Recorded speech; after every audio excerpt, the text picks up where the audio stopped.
Hello বন্ধুরা, এই গরমে রোজ রোজ রুটি তরকারি খেতে ভালো না লাগলে সকালবেলায় অথবা রাতের বেলায় ঝটপট বানিয়ে নিতে পারেন কোনো রকম মাখাবেলার ঝামেলা ছাড়াই। এই রেসিপিটি ভীষণই হেলদি এবং টেস্টি, কোনো রকম তেল ছাড়াই তৈরি হয়ে যায়। এটা আপনারা স্কুল অফিস টিফিনে যখন খুশি বানিয়ে নিতে পারেন বা খেতে পারেন। তার জন্য দেখুন, এখানে আমি একটা বাটির মধ্যে নিয়েছি 1.5 কাপ আটা। শুকনো আটাটা একটু মিশিয়ে নেওয়ার পর এর মধ্যে আমি দিয়ে দেবো অল্প অল্প করে জল। সবার প্রথমে 1 কাপ জল নিয়ে নিচ্ছি, তবে জলটা কিন্তু অল্প অল্প দিয়ে এটা মিশিয়ে নিতে হবে।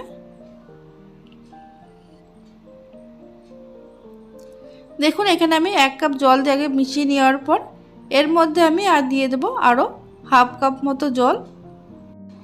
এখানে অল্প অল্প করে জল দিতে হবে আর কিন্তু মিশিয়ে নিতে হবে।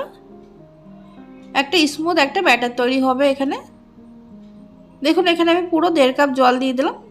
1.5 কাপ জল দিয়ে কিন্তু এটা খুব ভালো করে মিশিয়ে নেব, যাতে করে এর মধ্যে কোনো দলা ভাব না থাকে। এইভাবে জল দিয়ে আমি 2 মিনিট ভালো করে ফেটিয়ে নিয়েছি। এবার এটা রেস্টে রেখে দেবো 5 মিনিট। 5 মিনিট পর দেখুন, ঢাকনাটা খুলে আরেকটু ফেটিয়ে নিয়েছি। আর দেখুন, ব্যাটারটা ঠিক এরকম হবে। ব্যাটার এখানে খুব বেশি পাতলাও হবে না আর খুব বেশি কিন্তু ঘনও হবে না, ঠিক এরকম তৈরি করে নিতে হবে। এবার এটা আমি সাইডে রেখে দেব। অন্যদিকে একটা বাটির মধ্যে নিয়ে নিচ্ছি একটা ডিম। ডিমটা কিন্তু খুব ভালো করে ফেটিয়ে নিতে হবে আগে। এবার এর মধ্যে দিয়ে দিচ্ছি আমি অল্প পরিমাণে পেঁয়াজ কুচি, দিয়ে দেব গাজর কুচি। এখানে গ্রেট করা গাজর, এখানে একটা ছোট সাইজের গাজর আমি গ্রেট করে নিয়েছি। তারপরে দিয়ে দিচ্ছি 2টো কাঁচা লঙ্কা কুচি। এবার দিয়ে দিচ্ছি বিনস কুচি। এবার ডিমের সঙ্গে এই ভেজিটেবলসগুলো কিন্তু খুব ভালো করে মিশিয়ে নিতে হবে। ভালো করে মিশিয়ে নেওয়ার পর এবারে যে আটার যে ব্যাটারটা আমরা রেডি করে রেখেছিলাম তার মধ্যে এটা কিন্তু দিয়ে দিতে হবে।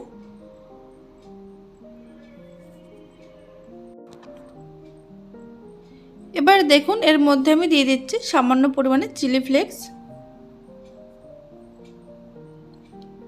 তারপরে দিয়ে দেবো সামান্য পরিমাণে চাট মশলা। চাট মশলা যদি না থাকে আপনারা এখানে লেবুর রসও ব্যবহার করতে পারেন। এখানে 1 চামচ মতো লেবুর রস দিয়ে দেবেন। আর দিয়ে দিচ্ছি বেশ খানিকটা পরিমাণে ধনেপাতা কুচি, দিয়ে দিচ্ছি স্বাদ মতো নুন। এবার সমস্ত কিছু খুব ভালো করে মিশিয়ে নিতে হবে।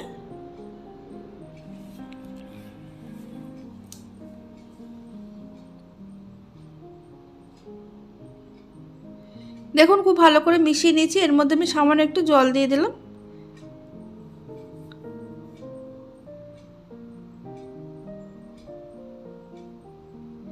এটা এইভাবে আরও 30 থেকে 40 সেকেন্ড কিন্তু খুব ভালো করে আমি ফেটিয়ে নেব। ফেটিয়ে নেওয়া হয়ে গেছে। এদিকে দেখুন, গ্যাসে একটা ফ্রাই প্যান দিয়েছি। এর মধ্যে আমি 1 ফোঁটা মতো একটু তেল দিয়ে দিলাম। তেল দিয়ে তেলটা কিন্তু খুব ভালো করে এভাবে লাগিয়ে দিচ্ছি। এবার এর মধ্যে দিয়ে দেব 2 হাতা মতো ব্যাটার। ব্যাটারটা দিয়ে এরকম গোল করে দিচ্ছি। গ্যাসের আঁচ এই সময় কিন্তু একদম লোতে রেখেছি। লোতে রেখেই কিন্তু এটা কিছুক্ষণ অপেক্ষা করতে হবে। অপেক্ষা করার পর দেখবেন উপরটা কিন্তু একটু ড্রাই হয়ে গেছে। এবার এটা আমি উল্টে দিচ্ছি। উল্টে দেওয়ার পর দুপাশটা কিন্তু এরকম হালকা করে ভেজে নেব। এটা কিন্তু খুব বেশি লাল করে ভাজার দরকার নেই। তেল ছাড়া কিন্তু খুব সুন্দর হেলদি ব্রেকফাস্ট হোক বা টিফিন রেসিপি আপনারা ঝটপট বানিয়ে নিতে পারবেন। আর খেতে কিন্তু ভীষণ টেস্টি হয়। দেখুন, সবগুলো কিন্তু আমি একইভাবে এবার তেল ছাড়াই এটা কিন্তু রেডি করে নেব। খেতে কিন্তু ভীষণ টেস্টি হয়। এটা টমেটো কেচাপের সঙ্গে হোক বা এমনি চায়ের সঙ্গে খেতে দারুণ লাগে। আর এটা কিন্তু সারাদিন পর্যন্ত কিন্তু একই রকম নরম থাকে। এটা কিন্তু শক্ত হওয়ার কোনো ভয় থাকে না। তাহলে বন্ধুরা, আপনারা দেখতেই পেলেন কত সহজে তৈরি হয়ে গেল দারুণ হেলদি এবং টেস্টি একটি রেসিপি। তাহলে সকালে জলখাবারে হোক বা টিফিনে, এমনকি রাত্রিবেলা আপনারা ঝটপট বানিয়ে নিতে পারেন। আর ভিডিওটি ভালো লাগলে লাইক কমেন্ট শেয়ার করতে ভুলবেন না। চ্যানেলটিকে সাবস্ক্রাইব করে পাশে থাকবেন। ধন্যবাদ।